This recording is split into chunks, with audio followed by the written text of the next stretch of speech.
that shock of getting in the first time. And love it. But if I'm somewhere else, I do prefer to be poolside as opposed to beach. Now, I do love the beach. Don't get me wrong. Love going to the beach, but I like to go at sunrise. It's quiet. It's peaceful. It's beautiful. This time of year, there are often a lot of other people there. Not nearly as many as will be at 1 o'clock this afternoon. But I went up there this morning. That's why I'm running a little bit late today, even later than I said I was going to be. But it'll be on soon. And I took some pictures of the sunrise this morning. I wanted to go up there and take some pictures to focus on this topic and to focus on the message I wanted to get across. And the picture that I posted is from this morning's sunrise. And I put some text on there that says, the thing that the moon has taught me is that there are phases in life. The thing that the sun has taught me is to always rise. So I'm going to get into my blog post, but I'm just going to finish up the topic. I have to say it was a great mix. Marianne says Seattle City Beach is my happy place. I've been with her there many times. It is beautiful. I'm going to have to say that beach wins out by a slight margin. It's a lot closer than I thought it would be. But for the most part, people do prefer the beach, which I get. I totally get it. It's a wonderful place. It's where you want to be. So I'm going to go ahead and move right on to the blog post now. And as I already mentioned at the top, happy Monday. It's a brand new week. It's a brand new month full of possibilities. This is the perfect day to start new practices that will become habits that will greatly improve your life. We often joke, me and Joe, about that line, greatly improve your life. There was a Verizon commercial a couple of years back that I was like, it's so staged. I mean, and of course it is. It's a commercial. But there was like an 8-year-old that they were talking to in this Verizon commercial. And she's like, oh my gosh, it's like greatly improved my life. I'm like, what 7 or 8-year-old talks like that? No, sorry, I don't buy it. So now we try to work that in whenever we can because we think it's funny. If you don't, I'm sorry. We do. So let's see. I wanted to get to, like I said, a little bit of the topics that people were telling me they wanted to hear about. And as I mentioned, one of them talked about The Secret. And I'm going to get to that in just a little bit. But as I was mentioning, my cousin visited us here at the Jersey Shore over the weekend. And first he made a comment that he couldn't understand how I managed to become a hopefulist in the midst of my life here. He was being sarcastic, of course, as we had friends stop by on their boat to chat before they headed home. An impromptu boat ride after dinner on Saturday night from my neighbor. And just the fact that we live on the water and live a really great life. But here's the thing, and I know that he was saying it tongue in cheek, and I know that he didn't wish me any, ill will. But the reason that we are here, living our best life, and this is what sometimes people forget, this all didn't fall into our lap.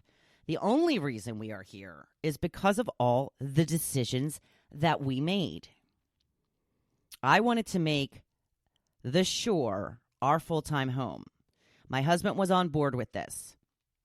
I wasn't sure how we were going to make this happen, but I knew that was my ultimate goal. So something I have learned along my path, I've just talked about this recently, is you don't have to know how you will get there.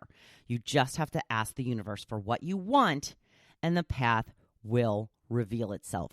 And if you've heard this story before, I am going to repeat it again because it's important. It's so demonstrative of how we ended up living here, living our best lives. We had been lucky to have a couple of year-round rentals on LBI, along with our condo in Bucks County. I was going through one of my many job losses, and we had to give up the shore rental. We left on Labor Day, and I had no idea when or if we would return. But that fall, I tried to focus on the positive, not wallow in the fact that I wasn't at the shore for my favorite time of year. So I took the dog to the park as often as I could. We went on long walks. I marveled at the leaves changing and the smell. Oh, the smell of those autumn leaves. And I thought, well, we don't get to see much of this at the shore, all the leaves changing and falling onto the ground because we don't have a ton of trees at the shore. So I was focusing on the good.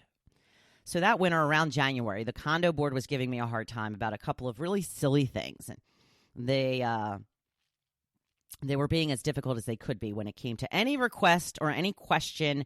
They would raise our fees or give us an additional assessment of money whenever they wanted, and there was nothing any of us could do about it. So I'd had about enough of having my world ruled by a bunch of miserable old sacks. So I put our condo on the market at a price that would allow us to break even and walk away without a profit, but without a loss. But the asking price was still much higher than the current market due to, once again, actions taken by the condo board. I won't get into the details, but some of the idiotic decisions they made plunged all of our values, about 40 grand, basically overnight. But luckily our home showed well because I kept a pretty nice home, and we got our asking price within 5 days of being on the market. So as great as this news was, it was completely unexpected, and we had to find a place to live. So I proposed moving to the shore full time to see how my husband could handle the commute to Northeast Philly every day. He said he was willing to give it a try.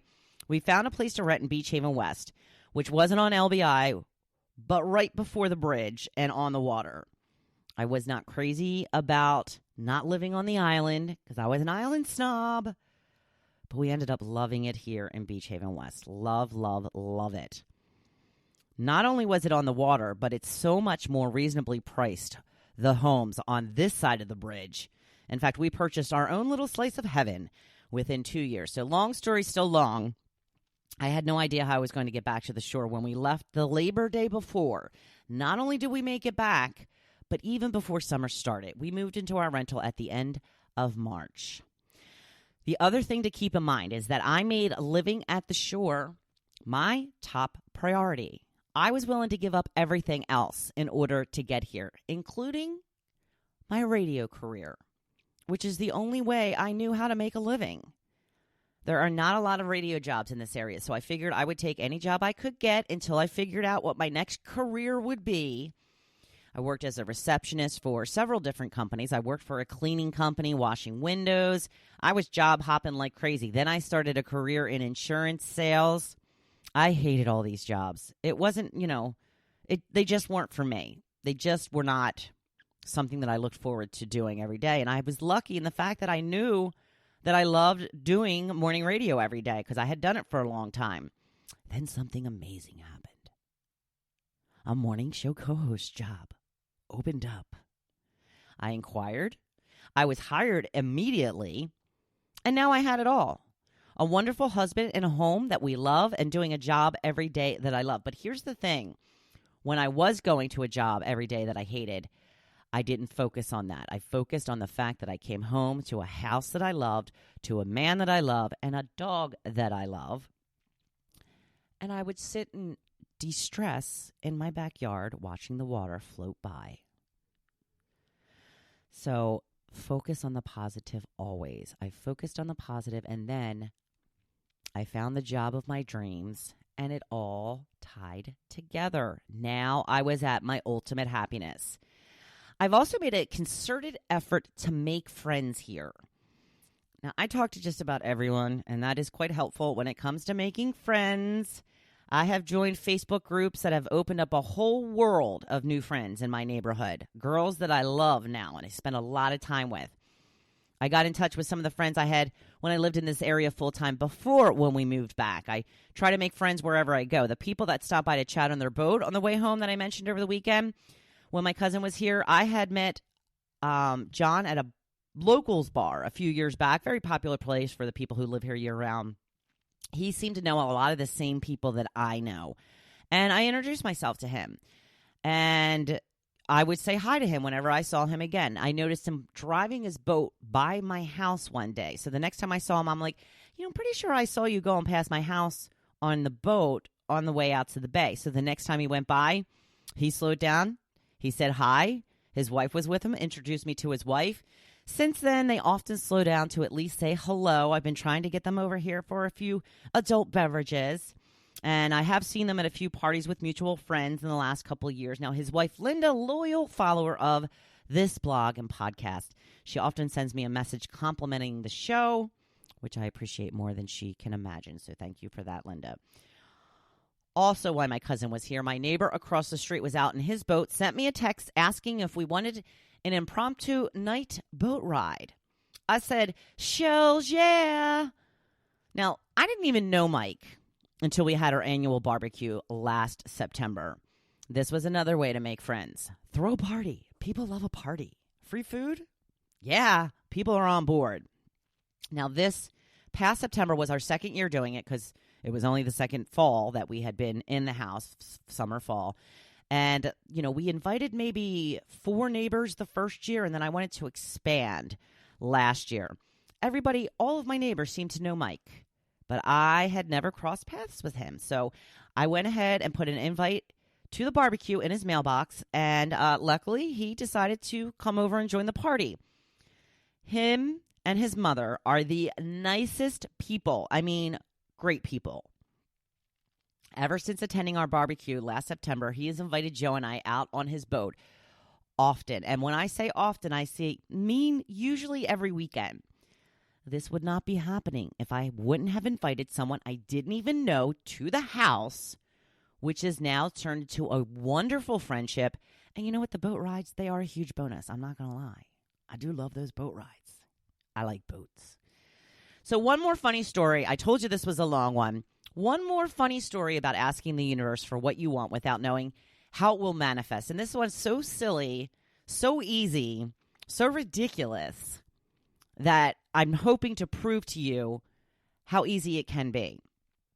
You have probably heard by now how I typically fail miserably at growing tomatoes every year. Yes, me and my black thumb kill them all the time. Now, the plant I purchased already planted and caged, those are the porch tomatoes. They're doing okay. They were starting to die quickly, but I think I have figured a couple of things out that might keep them alive for a little bit longer. But the ones I planted out front in my flower bed, yeah, they're basically dead already. I think one of the problems was that I put them right next to this seagrass, this decorative seagrass that I have that is just growing like weeds. I mean, they're overtaking the entire flower garden, which is fine. They look nice, but I think that it's giving them too much shade, and it's just not a good spot for them. Last year, they did not get as big as they currently are, so I know that that is not the spot to put my tomatoes anymore. So I said to Joe, next year, I'm going to go back to putting them in a planter or a bucket and keeping them in the backyard because I had done that before and they didn't work out. But I think I've got it a little more under control now. So that's what I was planning to do. And then it occurred to me, okay, it's not even July 1st yet. There is still plenty of time to get some big, juicy tomatoes. Tomato season really doesn't even start until August. So I asked him to get the planter out for me, and I plan to go buy a couple of tomato plants today and some soil. So I asked my neighbor, because it is late in the season to get tomato plants. So I happened to see her over the fence, and I said, do you know of a place close by that I could just get like some tomato plants? Do you think like Home Depot or Walmart will still have them? She walks over to the back of her house, grabbed a tray of tomato plants she didn't have room to plant, handed them to me, and said, I've been looking for someone to give these to. Now, call me silly, but I think that is an amazing coincidence. And I don't think it's a coincidence. I think it's everything working together. Now I don't even have to get plants. If this just asking for what I want is getting a little too easy, because I'm on a roll. Like, I know I've got it down. So I really wish someone would come and clean my house for me every week. I want to keep you posted to see if that works out. I'm not hopeful on this one. But my point is, finally, is this. You have to do the work as well. You have to think the thoughts. You have to do the activities, or it won't happen. As I said, someone mentioned the book The Secret and how it didn't seem to be working for her. My question is this. Have you really put it into practice? Or did you just read it? You can't just read it. You have to absorb it. You have to live it. You have to do what it says.